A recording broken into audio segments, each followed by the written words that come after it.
esta presentación hablaremos de modelación de la remoción. El agua que entra a un filtro contiene una gran variedad de partículas que van desde sólidos suspendidos hasta flux grandes y coloides. Adicionalmente, el agua puede contener virus y bacterias de tamaños muy pequeños, todos con cargas superficiales diferentes. Los principales mecanismos de remoción de partículas incluyen el cribado, el cual puede ser una filtración mecánica en las primeras capas del lecho del filtro, las capas más superiores, y la filtración profunda que maximiza el uso del lecho. Aquí vamos a tener fenómenos de interceptación, sedimentación y difusión que son bien importantes.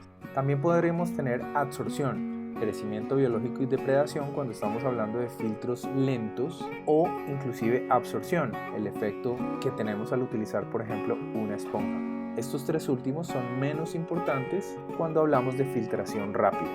El cribado por filtración mecánica utiliza las primeras capas de los medios filtrantes. Si modelamos las partículas del lecho filtrante como unas esferas, podemos determinar el tamaño de una esfera que puede pasar a través de 3 granos de estos. Aproximadamente ese espacio disponible es del 15% del diámetro de uno de los poros del medio del material filtrante. Para un medio dual basado en arena y antracita, podemos tener los diámetros de partículas que ustedes ven en la pantalla. El diámetro de 0.4 es el tamaño más pequeño de partícula y podríamos utilizar este tamaño para el siguiente ejemplo. Si tenemos 0.4 milímetros y multiplicamos este valor por el 15%, el material de un filtro construido a partir de un medio de estos tamaños solamente realizará un efecto físico de cribado en partículas que tienen tamaños de aproximadamente 60 micras. Recordemos qué tipos de partículas podemos tener en un lecho. Flux entre 0.1 y 2 milímetros probablemente van a ser atrapadas. Protozoos entre 7 y 20 micras van a pasar derecho, bacterias van a pasar derecho y virus van a pasar derecho. Es por esto que este mecanismo no es tan importante en la filtración rápida. Es más importante el cribado por filtración profunda. En este tipo de filtración se van a remover partículas a través de un proceso de transporte y adhesión. Esto quiere decir fijación y acoplamiento a los granos del lecho debido a las propiedades de cada grano. En 1937, Iwasaki determinó que la filtración se podía modelar como una reacción de primer orden, en la cual el cambio de la concentración con respecto a la profundidad es igual a menos el coeficiente de filtración multiplicado por la concentración. Esto lo podemos ver en esta gráfica a mano derecha. La concentración de partículas disminuye de manera exponencial a medida que el lecho gana en profundidad. Pero ¿cómo determinamos el coeficiente de filtración? Muchos de los parámetros están incluidos implícitamente en este coeficiente y no es fácil determinarlo. Por ejemplo, necesitaríamos de cuál es la profundidad del lecho, el tamaño de los granos, su forma, su química superficial, su porosidad y otras múltiples propiedades para poder determinar este parámetro. Para poder hacerlo, vamos a utilizar el modelo básico de filtración de Yao de 1971, que se basa en la acumulación de partículas en un grano individual llamado colector. Y para esto vamos a utilizar estos dos conceptos de eficiencia de transporte y eficiencia de contacto. La eficiencia de transporte es el número de partículas interceptadas por cada colector dividido el número de partículas que se aproximan a este colector. Y la eficiencia de contacto es el número de partículas que se adhieren al colector dividido el número de partículas interceptadas por el colector. Alfa tiene valores entre 0 y 1, siendo 1 una adhesión absoluta. Más adelante determinaremos cómo calcular el factor de la eficiencia de transporte. Uno de los valores que necesitamos es determinar el número de colectores totales en el lecho, y para esto vamos a asumir colectores esféricos. Para determinar el número de colectores, lo que vamos a hacer es determinar el volumen del lecho y el volumen de cada colector esférico. Esto lo podemos hacer con esta fórmula que estamos viendo a continuación. La parte superior es el volumen del lecho corregido por la porosidad que puede tener este, y la parte inferior es el volumen de cada partícula. Ahora, utilizando la fórmula de flujo másico, el flujo másico hacia un colector es simplemente la concentración por el caudal, y haciendo un poco de carpintería podemos desarrollar una expresión para el balance de masa de un elemento diferencial en base en las concentraciones que entran y salen del volumen de control. Entonces nuestro balance de masa va a ser igual a la acumulación y esto a su vez es igual a lo que entra menos lo que sale, el flujo másico que entra menos el flujo másico que sale. Haciendo un poco de carpintería matemática en esta expresión, separando variables y tomando el límite cuando delta z tiende a 0, podemos obtener una solución sencilla en términos de el cambio de la concentración con respecto a la profundidad. Esta ecuación es muy similar a la ecuación de Iwasaki que teníamos anteriormente y como ustedes pueden ver, el coeficiente de filtración lo podemos igualar al término que está multiplicando la concentración. Como epsilon, eta sub 0, alfa y el diámetro del colector son constantes, la ecuación se puede integrar y se puede obtener una expresión para determinar la concentración final a través de un lecho poroso limpio. Para determinar los valores del coeficiente de eficiencia de contacto, podemos hacer algunos cálculos matemáticos. Sin embargo, para fines prácticos y de manera general, vamos a asumir alfa igual a 1 cuando estamos haciendo algún tratamiento químico efectivo en una planta de potabilización o de tratamiento de aguas residuales. Vamos a utilizar un alfa de 0.03 en una condición intermedia, es decir, cuando el tratamiento químico es deficiente, y vamos a utilizar un alfa de 0.001 cuando las condiciones son desfavorables, o sea, cuando tenemos partículas estables en la naturaleza. El coeficiente de eficiencia de transporte lo vamos a calcular de la siguiente manera. Vamos a asumir que el colector es una esfera, que el material poroso está limpio inicialmente y que la eficiencia de transporte se puede determinar a partir de tres mecanismos básicos: la interceptación, la sedimentación y el movimiento browniano. La interceptación se da cuando una partícula que viaja por una línea de corriente será interceptada por el colector para distancias menores de 1/2 del diámetro de la partícula. La eficiencia de transporte por interceptación puede ser calculada con la expresión de Yau, que ustedes ven en la pantalla.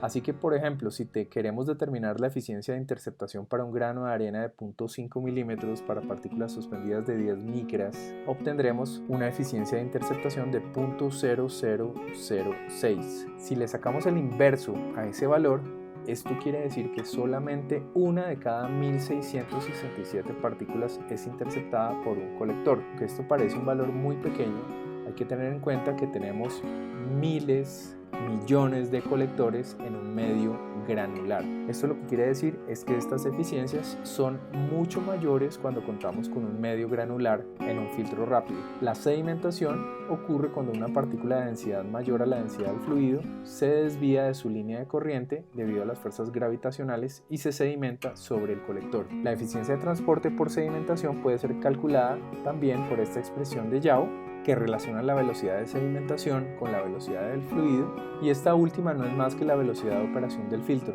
Así, si queremos determinar la eficiencia de transporte por sedimentación del problema anterior y tenemos una gravedad específica de 1.05, o sea, una densidad de partícula de 1050 kilos por metro cúbico, una temperatura de 15 grados Celsius y una velocidad de operación de 15 metros por hora del agua, vamos a obtener una eficiencia por sedimentación de 5.78 por 10 a la menos 4. De nuevo, sacando el inverso, podemos determinar que una de cada 1731 partículas que vengan en el agua se sedimentará en un colector. Y finalmente, la difusión. Esto quiere decir que una partícula que se mueve con movimiento browniano se desviará de su línea de corriente y quedará adherida al colector debido a la difusión. La eficiencia de transporte por difusión puede ser calculada con la expresión de Levich en 1962, que depende del número de Peclet, un número que asocia las fuerzas inerciales con las fuerzas energéticas, como podemos ver en esa expresión. Así, si determinamos la eficiencia de transporte por difusión para las partículas de los dos ejemplos anteriores, vamos a ver que la eficiencia por difusión es de 2.73 por 10 a la menos 5, y esto quiere decir que una de cada 36.662 partículas se acoplará o se adherirá por difusión al colector. La difusión es importante cuando las partículas tienen diámetros menores a 0.1 o 1 micras, dependiendo de su densidad.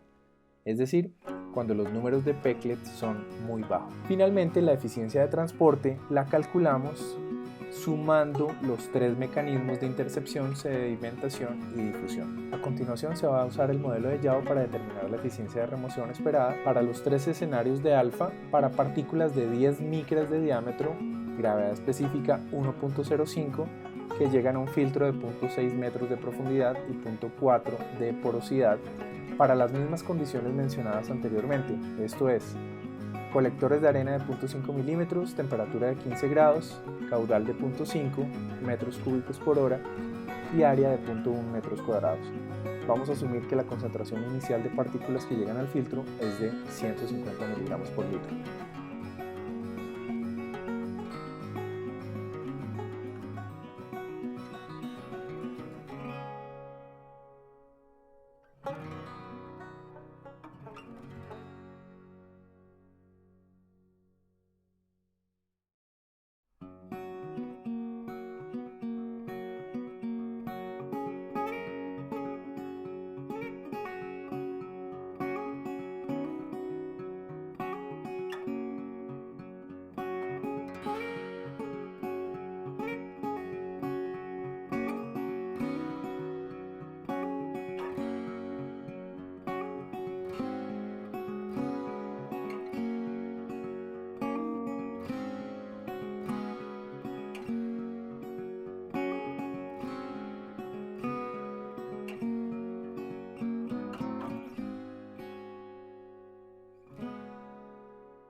También vamos a usar el modelo de Yao para determinar las eficiencias de remoción para cada partícula y la remoción total esperadas para una distribución de partículas que se muestran en la figura. Estas partículas llegan al mismo filtro del problema anterior, es decir, tenemos colectores de arena de 0.5 milímetros, gravedad específica de 1.05, temperatura de 15 grados, caudal de 0.5 metros cúbicos por hora y área de 0.1 metros cuadrados. Vamos a asumir que alfa es igual a 1 y que la concentración inicial total de partículas que llegan al filtro es de 150 miligramos por litro totales.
El modelo básico de Yao frecuentemente subpredice el número de colisiones entre partículas, y es por eso que hay otros métodos y otros modelos más avanzados que se han venido desarrollando. El último modelo es el de Tufenkji y Elimelech, cuyas ecuaciones están desarrolladas en el documento que ustedes encontrarán en Brightspace. El modelo de Tufenkji y Elimelech es el más avanzado y el que se puede utilizar en la modelación de partículas a través de medios porosos e inclusive para modelar el movimiento de partículas en aguas subterráneas.